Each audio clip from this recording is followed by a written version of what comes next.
मित्रांनो, जय हिंद। आज मी तुमच्यासाठी एक व्हिडिओ घेऊन आलो आहे। पती पत्नीचे नाते कसे घट्ट करावे। आपण नेहमीच ऐकत असतो की पत्नी फक्त तकलीफच देत असते। कोणी म्हणाले का, तुमच्या दुःखात आणि अडचणीमध्ये सर्वात पहिली तुमची पत्नी तुम्हाला साथ देते। आई आणि वडिलांच्या नंतर जर तुमच्यावर कोणी खरं प्रेम करीत असेल तर ती तुमची धर्मपत्नी आहे।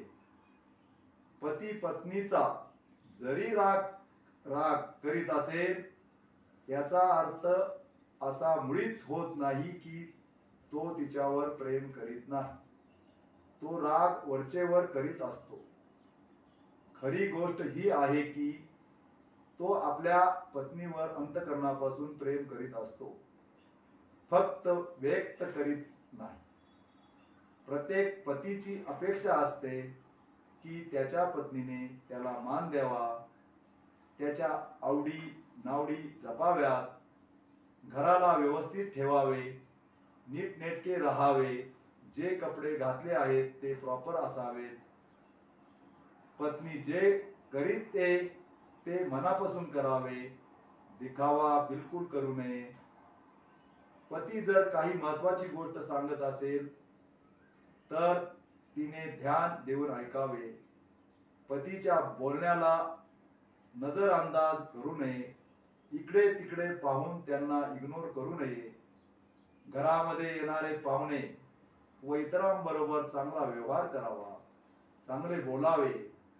पत्नीने जर चांगला व्यवहार केला आहे असे जर तिच्या पतीला कोणी सांगितले तर पतीला पत्नीबद्दल आदर वाटतो आणि तिच्याबद्दल आपुलकी वाढते। पत्नीने घराला घरपण द्यावे, घरामधील वातावरण शांत राहील याची काळजी घ्यावी। समजदारपणाने वागून सासरच्या सर्व माणसांच्या मनामध्ये स्वतःबद्दल आदराचे स्थान निर्माण करावे। पत्नीने असे केल्याने पतीला पत्नीबद्दल अभिमान वाटेल।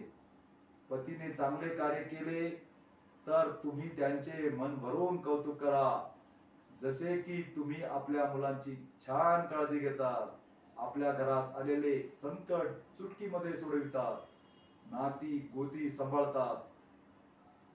तुमचा हा स्वभाव मला फार आवडतो। पत्नीने घरामध्ये एक दोस्त बनून राहावे, पतीची पर्वा करावी, दुःखामध्ये एक दुसऱ्याची साथ द्यावी। पतीचे स्वप्न पूर्ण करण्यासाठी पत्नीने मदत करावी व पतीला सपोर्ट करावा। पती आणि पत्नी दोघांचे कर्तव्य आहे की त्यांनी एक दुसऱ्याचा सन्मान करावा, म्हणजे तुमचा समाजामध्ये सन्मान वाढेल।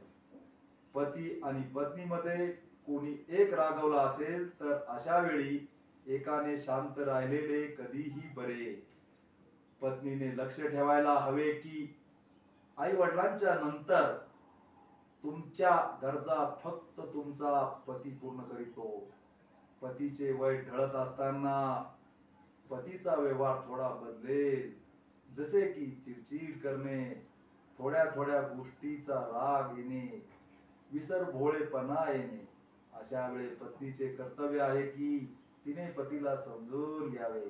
अशा वेळेस तिने पतीवर रागून नाही तर हसून आनंदी ठेवण्याचा प्रयत्न करावा।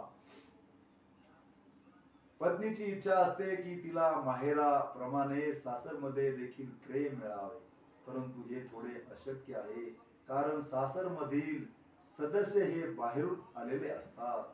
सासरच्या सर्वांची मन जर पत्नीने जपले तर कदाचित सर्वांचे प्रेम तिला मिळू शकेल।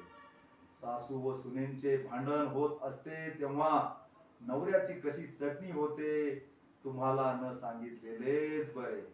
तुमच्या पतीवर तुम्ही शक करू नका, त्यांची दुसऱ्या बरोबर तुलना करू नका। कोणत्याही पतीला हे बिलकुल पसंत नसते। खरे बोला, पतीवर रागावू नका। अशा वागण्याने पती भटकू शकतो। जर तुम्ही मदत करू शकत नसाल तर अडथळा देखील आणू नका। मित्रांनो, पती आणि पत्नी दोघं एक दुसऱ्यांना समजून घेऊन वागले तर त्यांच्यामध्ये पती पत्नीचे घट्ट नाते बनेल। व्हिडिओ तुम्हाला आवडला असेल तर लाईक करा, शेअर करा आणि सबस्क्राईब करा. आपण आपल्या प्रतिक्रिया कॉमेंट बॉक्सवर जरूर द्याव्या. धन्यवाद. जय हिंद, जय महाराष्ट्र.